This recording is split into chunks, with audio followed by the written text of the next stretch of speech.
How long am I going to cry out? Am I going to wait on you?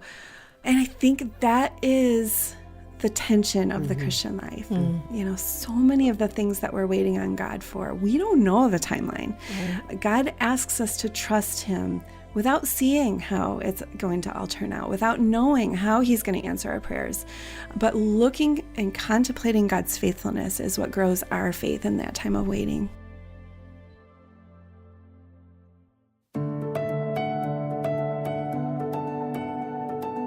You're listening to God Hears Her, a podcast for women where we explore the stunning truth that God hears you, he sees you, and he loves you because you are his. Find out how these realities free you today on God Hears Her. Welcome to God Hears Her. I'm Elisa Morgan, and one of my co-hosts, Vivian Mabuni, is kicking off our conversation by introducing our guest. Well, hello. This is a really great God Hears Her episode. It's just the best when we can actually have a conversation with someone we know in real life. And so I am thrilled today to introduce to you my friend, Shannon Popkin. I've actually had a meal in her home and sat on her couch, so it's always a thrill. If you don't know Shannon, and Elisa's here too, we're just going to have a great time, but Shannon is an author, she's a speaker, and she has books titled Control Girl, Comparison Girl, Comparison Girl for Teens. I mean, she speaks my language because this is where I live. But what we're really going to focus on is her latest book, Shaped by God's Promises. Shannon has her own podcast called Live Like It's True Bible Podcast, and she's been on all sorts of different places like Family Life Today, yay, Gospel Coalition, Proverbs 31. She's wonderful, and I can't wait for all of you to be able to get to know her better. So Shannon, welcome to God Hears Her. Well, thank you. I mean, could there be a nicer introduction than that? You are a sweet friend, Viv. It's so good to be with you both today. Well, for our listeners, Shannon, I would love for you to kind of walk us down your story a little bit. Like, tell us your spiritual journey, a little bit about who you are and a little bit about your life for our listeners. Give us background. Yeah. So I have been married for 27 years. My husband's name is Ken. He is a data scientist and he's funny, which I think is a fun combination. And we have 3 adult children. So we have the joy of seeing our kids launch. And that has just been a joy. A daughter and 2 sons. And we love, serving the Lord together here in Grand Rapids. We're going to be marriage mentors at our new church. We just went through the training for that and real invested in our church and our house church. And I just love God's word. I, as a young girl, fell in love with my Bible. And I think one of the things that I most love in my Bible are the stories. The literary part of the Bible, I think, is so interesting. I love stories because they package up truth. They help us to retain it, to hold on to it. I hear some people say, well, they're not just stories, and that's true. They're not just stories. They're true stories, right? They're true accounts. And yet they're told as stories, right? Now the serpent was more crafty than any of the other beasts in the field. That's such a storytelling. So they're told as stories. The story we're going to look at today, Abraham and Sarah, it's this story where Moses isn't just chronicling events in their life.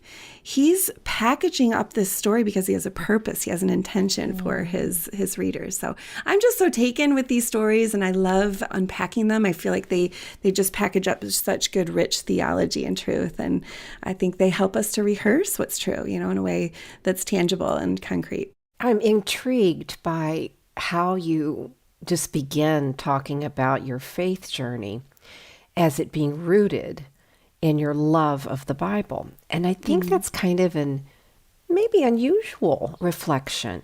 How did God specifically use the Bible to bring you to himself? And you were young. About how old were you when you first started thinking, wow, this book is a story. It's a fascinating story. My first memory of faith was I was 4 years old, and I was outside playing in our front yard. We had this big birch tree with limbs you could play on. And I was thinking about this story. I think it was probably in Sunday school, a story of Nicodemus. And he was saying to Jesus that he wanted eternal life. You know, he didn't want to die. And I didn't want to die either. And I was thinking, like, if this guy could get eternal life from Jesus, well, then maybe I could too. You know, like I was kind of wondering about that. And I went inside my house. Now, my parents were newer believers. And so, I mean, they had come to faith early on. They didn't really know their Bible. And so they were just now coming back to church, just now starting to study their Bibles. And so as they were telling me the Bible stories, these were the first times they were experiencing them too. Sure. And so we were just kind of having this wonder together. So anyway, I remember coming into the house and telling my mom, like, you know, that story about that man who wanted eternal life, like, I want eternal life. And she said I was too little. She was like, I love it. I love like, it. honey, no, you know, you're too young. Conscientious And I there. started crying. I said, I want eternal life. I don't want to die. And so she let me, you know, pray to the Lord Jesus and receive salvation. And I do look back at that as a time of genuine faith. And I was ready to start telling other people about these stories of faith. My mom remembers me knocking on doors, and they were maybe just a little bit embarrassed by my boldness. And she remembers me standing on the front porch and gathering the neighbor kids and telling them the story, like, you are going to hell. And my sister was 2, and she was crying, and mom was like, no, you cannot do that. You're scaring these poor kids.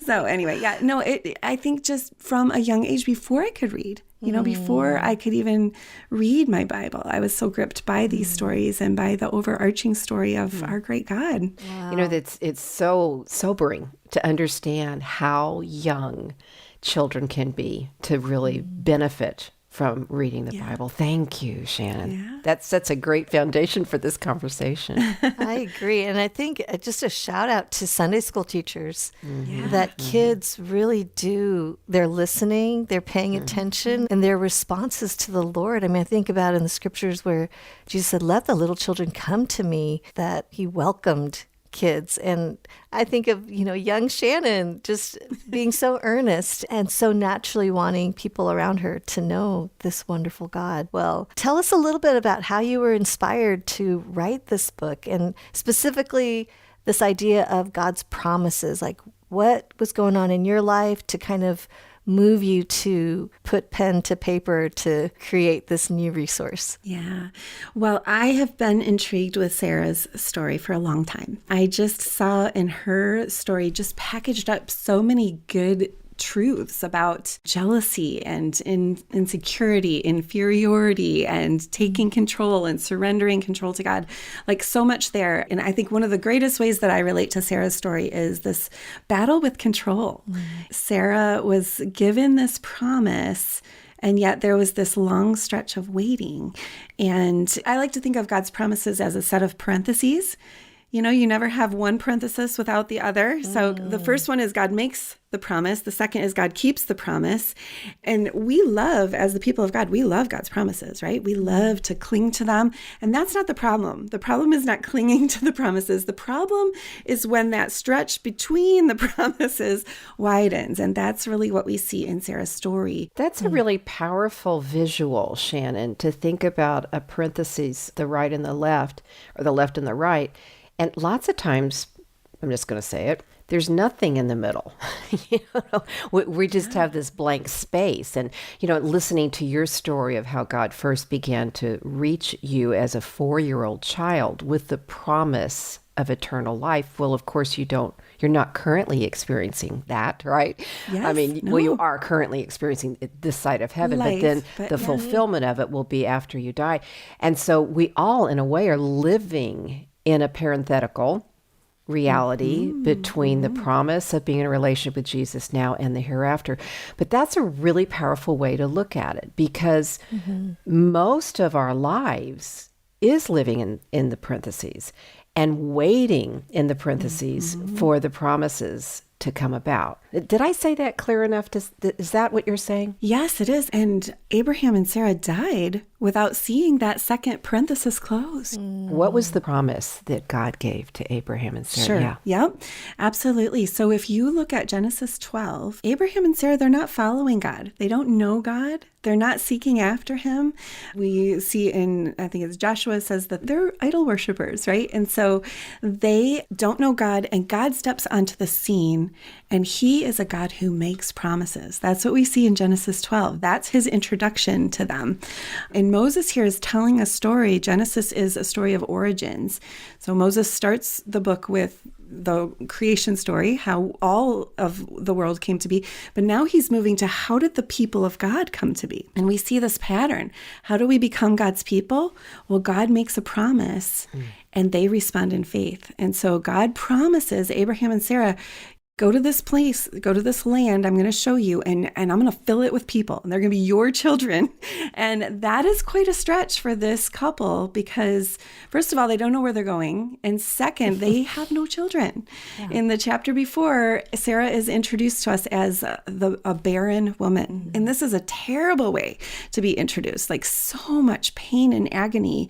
She's like the brittle branch in her family tree. And then God steps on the scene and says, I'm going to make these promises to you and Abraham. So he sets that first parentheses and they move to the promised land. And I mean, if I'm Sarah, I'm thinking, I'm going to get pregnant on the way. You know, we're going to get there. We're going to build our house. And she's probably picturing this big open land. They don't know where they're going. And they've got two surprises when they get there. First of all, there's somebody else living in this land. Yeah. The Canaanites, you know, they're living there acting like they own the place, right? And then the second is she does not become pregnant. And so the parentheses just start getting wider and wider and wider. And this is where doubts creep in. This is where we're going to see Sarah go ahead and struggle with waiting. She doesn't like the waiting. And so she wants to take control. Fears come in, all sorts of things that happen in this wide stretch between the parentheses. And I can identify with all of them. Absolutely. Definitely. Wow. Well, I think about this concept of waiting, and I think all of us are familiar with it to greater and lesser degrees. I mean, and I think about my faith journey coming to Christ later as a high school student.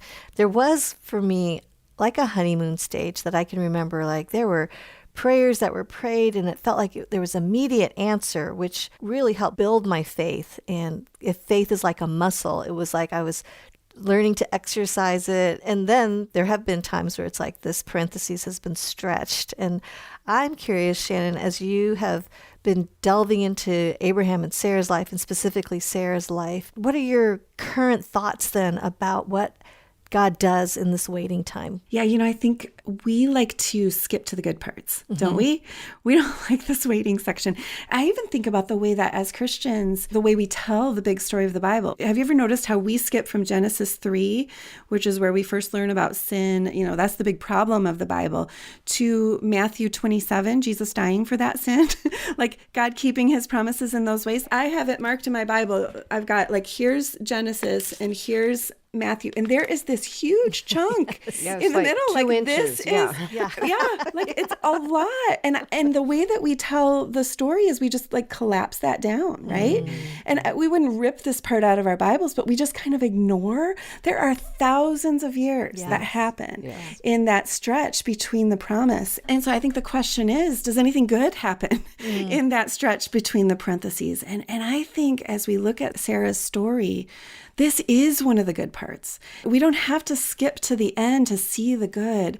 And so, what happens in that stretch between the parentheses that couldn't happen if they were collapsed down tight?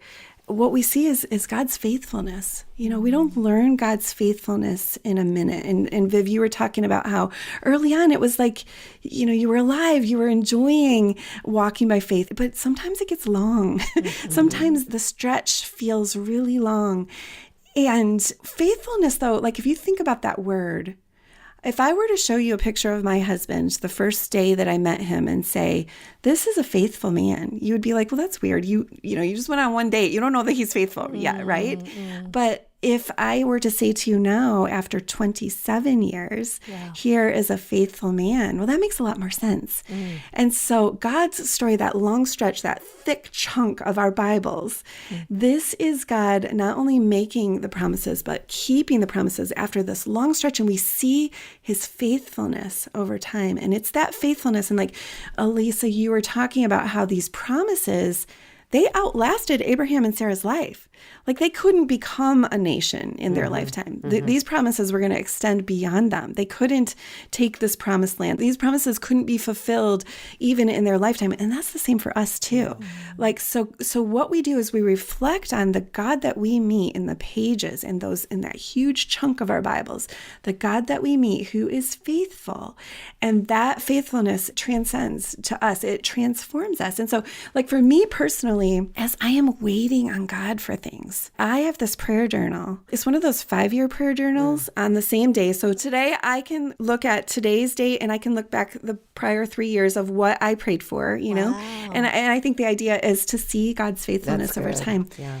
But there was a particular thing that I was praying for God to do in a relationship. And I remember a couple of years ago coming across a page in my prayer journal. I'm filling in, I wrote a prayer crying out to God for this thing that I'm waiting on him for.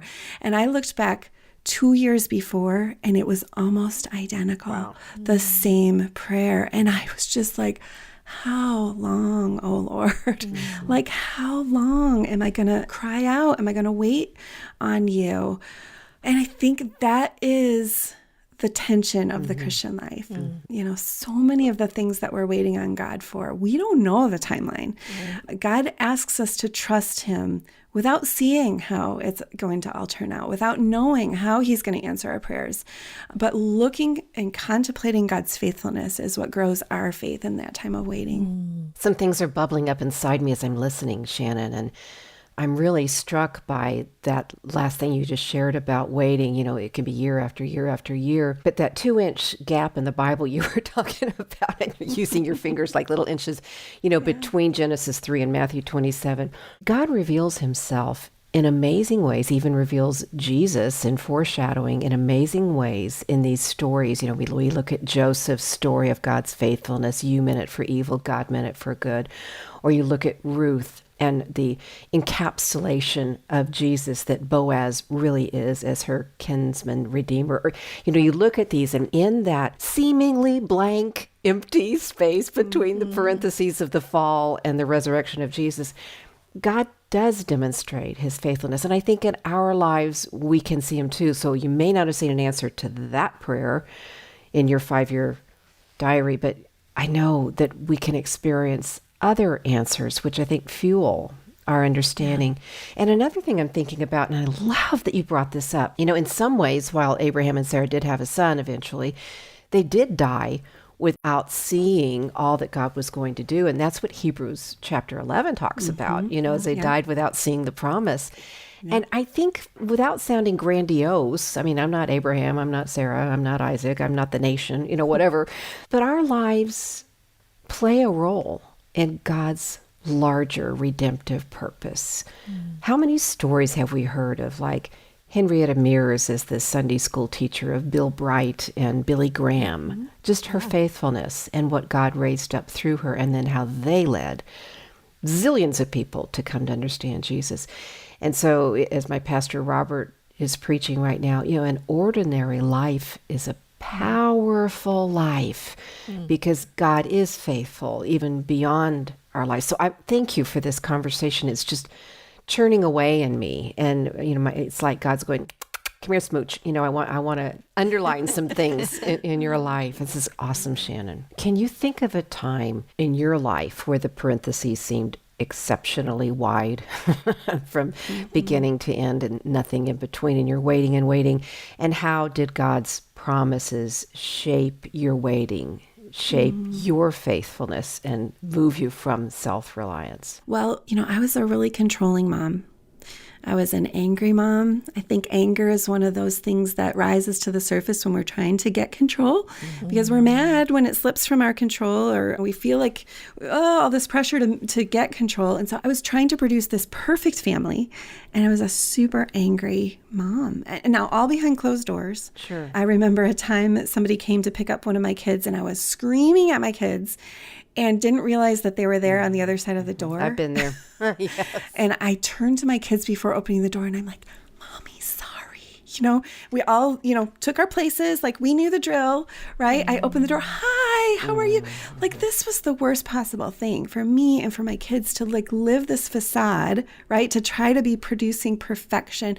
So I was trying to control, trying to create the perfect family. And really, it had the opposite effect. Do you know what was behind that for you? Because I think so many of us feel that pressure to control and create this perfect family because we know Jesus, blah, blah. But what was your story there? Maybe at the moment I didn't understand it. I think looking back, I understand it better. And really what helps is to look at the story of Eve taking that fruit in the garden.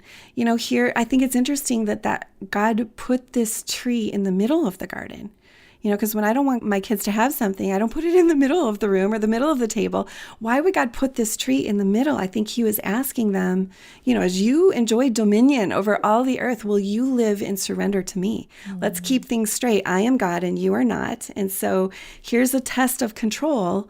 And they failed the test. They took control for themselves. And this is where everything went badly. Same as in Sarah's story. When we take control instead of surrendering control to God, it goes badly. And so when I recognized oh my goodness, what is going on here? It really helped me to see what was going on in my own life.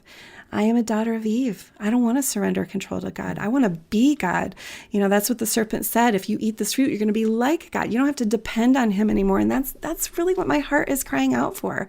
As a young mom, or even now as a writer and a speaker, I don't want to depend on God. I want to depend on me. I want to be the one. And I really want the glory that comes from being the one.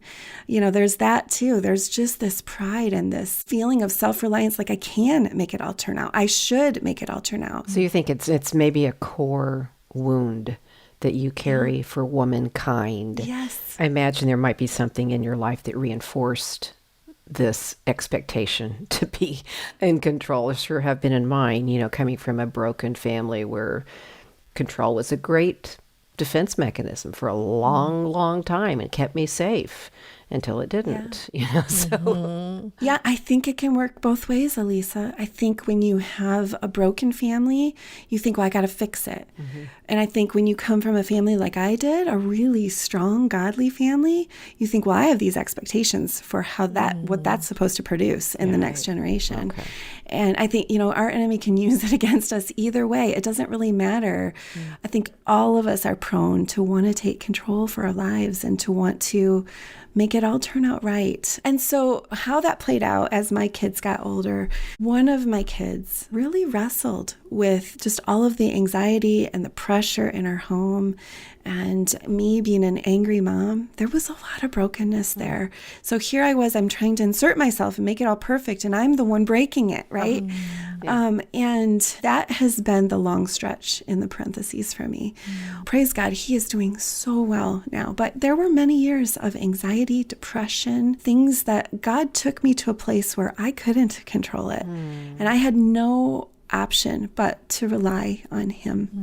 But I am telling you, he met me there in that middle, in that space between the parentheses, like nothing I've experienced since. Oh, thank you for sharing that, Shannon. Oh. Yeah, God was faithful. Yeah. If our listeners are going through some stretch where maybe it's a problem they've caused, maybe they haven't, God will be faithful. He is a faithful God. He is a God who makes promises and keeps promises. And he invites us to live like it's true, that he will keep these promises to us. Yeah, I love that. And I keep thinking of this phrase that we don't see the end of the story. And I think of situations in my life and situations in my friends' lives. We're still waiting to see how God is going to come through. And I think that gives hope that's not a flaky hope. Right. There's really a need to rely on the Lord in those times because my eyes cannot see around the bend. And if I were to just conclude that this is it,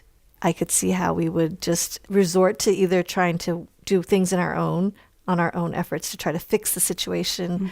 What you're describing is we're still actively seeking to trust the Lord and have hope in him and release control of the circumstances and know that in all of it, God is faithful and his purposes will not be thwarted because he's faithful. And I think about, it just reminds me of Hebrews 11:6, without faith, it's impossible to please him, for he who comes to God must believe that he is, and that he's a rewarder of those who seek him. And that active seeking him when we're in the middle of the parentheses is really where our real lived life is coming out. True. This is what we live out of, that place that we're seeking him. It's like John chapter 15, abiding in me, which is this picture of living with me inside those parentheses, really, that's where you pitch your tent. That's where you build your home. That's where you make your home in me. He invites us to live in those, in between those parentheses. Is there a specific promise, maybe a scripture one, that God is using in your life now? Maybe it comes out of Abraham and Sarah. Maybe it's a different phase or a different reference. But is there something God's working on you right now regarding his promises? We have to be careful with promises because there are promises in the Bible that don't apply to everyone, right? That's so well said. Yeah. And as we approach these things that we long for God to do, like Sarah had a promise for a baby. We don't all have a promise for a baby. But I think for me, I'm practicing these promises that are for the there and then, not the here and now. I want to hold on to both of them. I think I've done a better job practicing the promises that are for here and now. Promises like, I am forgiven. I know that I am forgiven. Or promises that he will be with me. He will never leave me. Right. Or promises that he is making all things work together for good. Like these are the great and precious promises. Bedrock, yeah. Yes, but so many of our hopes are not pinned on the here and now. Right?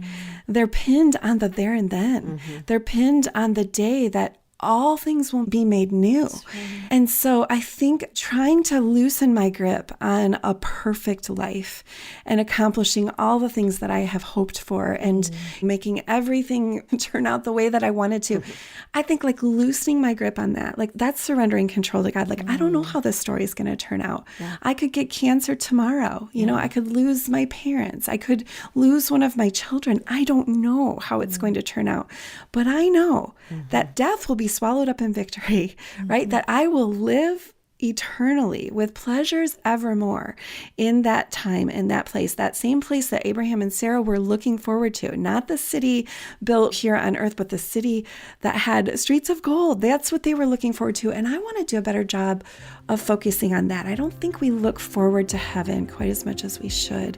And so that's really what I've been embracing and trying to pin my hopes on, are all those promises for the there and then. And it really kind of goes back to the earliest part of my story. Like, I wanted eternal life and I have it. God has given it to me. And that is not a life, the new earth is not going to be a place where we float around on clouds. We will have purpose. We will have bodies. We will have, we'll be in a perfect relationship with one another. There is so much to anticipate and to hope for. So I want to be, as I live in this stretch between the promises, I want to be shaped by God's promises that will all come to fruition in that place and time to come.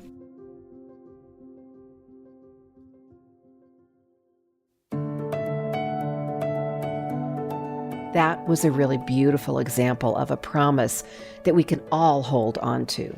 I am so thankful to have Shannon as a friend in real life. Before we go, be sure to check out our website to find a link for Shannon's book, Shaped by God's Promises. You can find that and more at godhearsher.org. That's godhearsher.org. And we are now on a season break. Be sure to mark your calendars for the Season 12 teaser releasing on August 5th. And with it, we'll have an exciting announcement. Thank you for joining us. And don't forget, God hears you, He sees you, and He loves you because you are His. Today's episode was engineered by Ann Stevens and produced by Jade Gustman and Mary Jo Clark. We also want to thank John and Will for all their help and support. Thanks, everyone. God Hears Her is a production of Our Daily Bread Ministries.